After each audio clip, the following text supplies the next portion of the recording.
Vamos ver então a continuidade da tabela TNM do nasofaringe, com ênfase agora no aspecto dos linfonodos, a parte N dessa tabela. Pela classificação anterior, as metástases eram classificadas como N1 quando elas se localizavam em um único lado, sendo um único linfonodo ou então múltiplos, mas unilaterais e sempre com menos do que 6 centímetros em suas maiores dimensões e acima da fossa supraclavicular. Eles eram classificados, esses linfonodos comprometidos, como N2 quando as metástases eram bilaterais e a mesma coisa, os linfonodos tinham 6 centímetros ou menos em suas maiores dimensões e se localizavam acima da fossa supraclavicular. E classificados como N3 em duas situações. Quando eles tinham mais do que 6 centímetros em suas maiores dimensões, eles eram classificados como N3A. E se estivessem localizado na fossa supraclavicular, com qualquer tamanho que tivessem, eram classificados como N3B. Na classificação atual, nós temos em laranja exatamente o que era na classificação anterior. A presença de linfonodos em um ou mais, unilaterais com 6 centímetros ou menos nas maiores dimensões. Foi acrescentado nessa nova classificação, que não existia na anterior, a presença dos linfonodos retrofaríngeos, que são comumente comprometidos em tumores do nasofaringe e não estavam em localização nenhuma na tabela anterior. Então, o fato de existirem linfonodos uni- ou bilaterais no espaço retrofaríngeo, menores do que 6 centímetros, obviamente, os coloca como N1 também. E o aspecto que ficou importante nessa nova classificação é que todos os linfonodos agora têm que ser localizados acima da cartilagem cricoide. Lembrem-se que na classificação anterior a diferença era a fossa supraclavicular. Quando os linfonodos estavam localizados na fossa supraclavicular, eles eram classificados como N3. Agora, o ponto limite é a cartilagem cricoide. Se os linfonodos se estenderem abaixo da cartilagem cricoide, eles agora são classificados como N3. Como N2, nós temos a mesma posição que existia na classificação anterior. São linfonodos bilaterais, mas com menos do que 6 centímetros nas suas maiores dimensões. A única mudança, novamente, é que agora é acima da borda inferior da cartilagem cricoide, senão ele já passa a ser um N3. E o N3 não existe mais a subdivisão em N3A e N3B.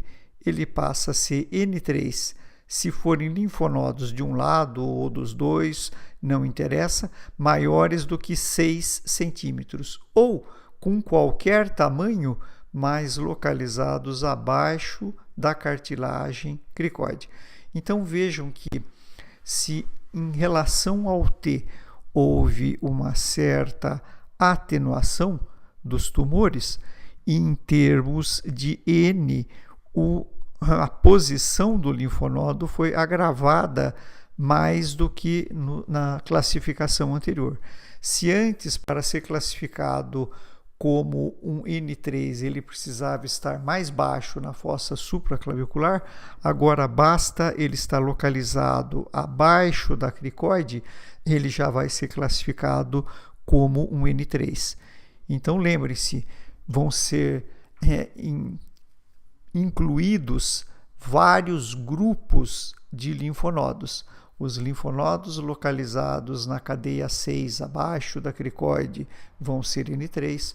os localizados nos níveis 4, que são localizados exatamente abaixo da cricoide, vão ser nível 3.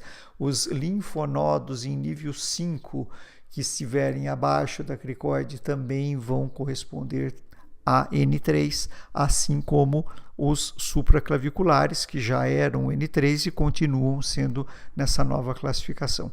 Portanto, os linfonodos sofreram uma piora em sua classificação em relação à tabela anterior, ao contrário do que houve com o T.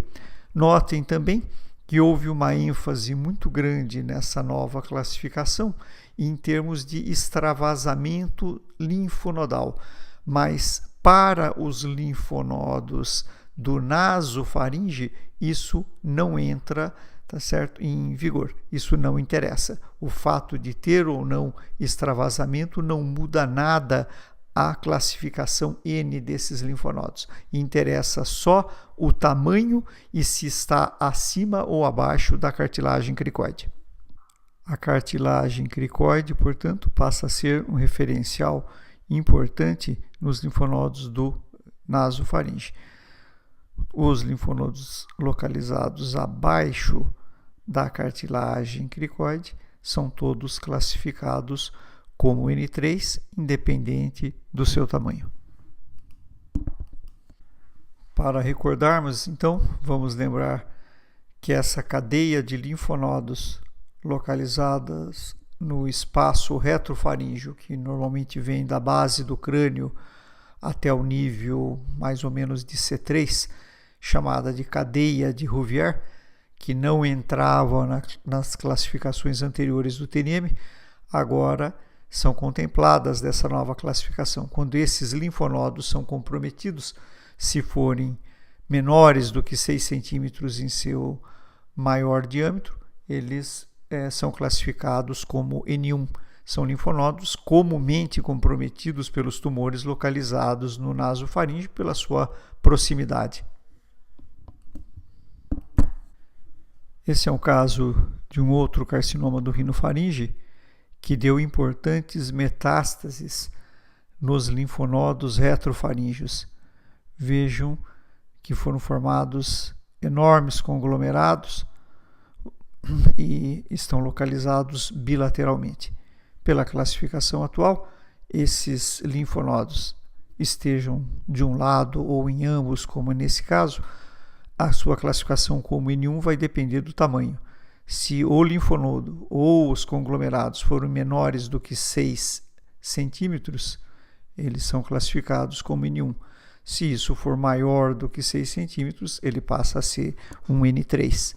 Do mesmo modo, os linfonodos localizados nas regiões cervicais seguem o mesmo critério. Se eles forem localizados só unilateralmente, um ou mais, e menores do que 6 centímetros, eles são classificados como N1 e têm que estar localizados acima da cartilagem cricoide, porque se eles estiverem de qualquer tamanho abaixo da cricoide, eles são N3. Eles são N2 se forem bilaterais e com os mesmos critérios, menores do que 6 centímetros. Senão, eles são classificados como N3 se forem maiores. E em qualquer tamanho abaixo da cartilagem cricoide também são classificados como N3. Aqui é importante frisar, como nós já ressaltamos, que o extravasamento linfonodal não tem nenhuma importância na classificação dos linfonodos do rinofaringe. Nas outras topografias do tubo faríngeo, eles, como vamos ver, eles são bastante importantes, esse extravasamento, mas aqui eles nem são considerados. Quando existe um conglomerado, é óbvio que houve extravasamento de algum linfonodo, de tal modo que ele englobou os outros, mas isso não é levado em consideração.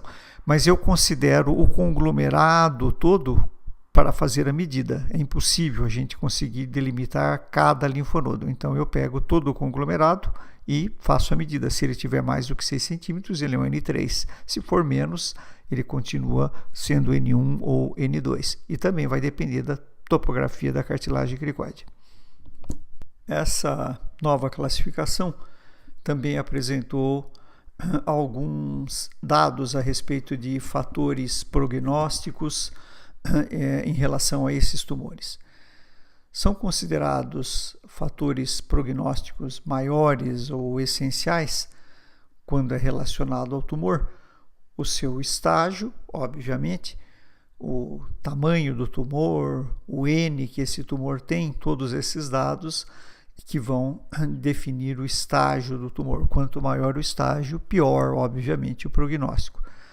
São também fatores prognósticos relacionados ao tumor, o seu tipo histológico. Os tipos queratinizantes dos tumores do rinofaringe têm um pior prognóstico, porque respondem pior ao tratamento do que os carcinomas, por exemplo, indiferenciados, que são tumores não queratinizantes e costumam ter uma resposta melhor. Relacionados ao paciente, existe o fator idade e estado geral do paciente. Esses fatores juntos vão realmente propiciar uma melhora ou não, possibilidade maior de sobrevida ao paciente, assim como a existência, obviamente, de outras comorbidades. Relacionados ao meio, obviamente, são as possibilidades de melhor estadiamento do tumor, principalmente por métodos de imagem.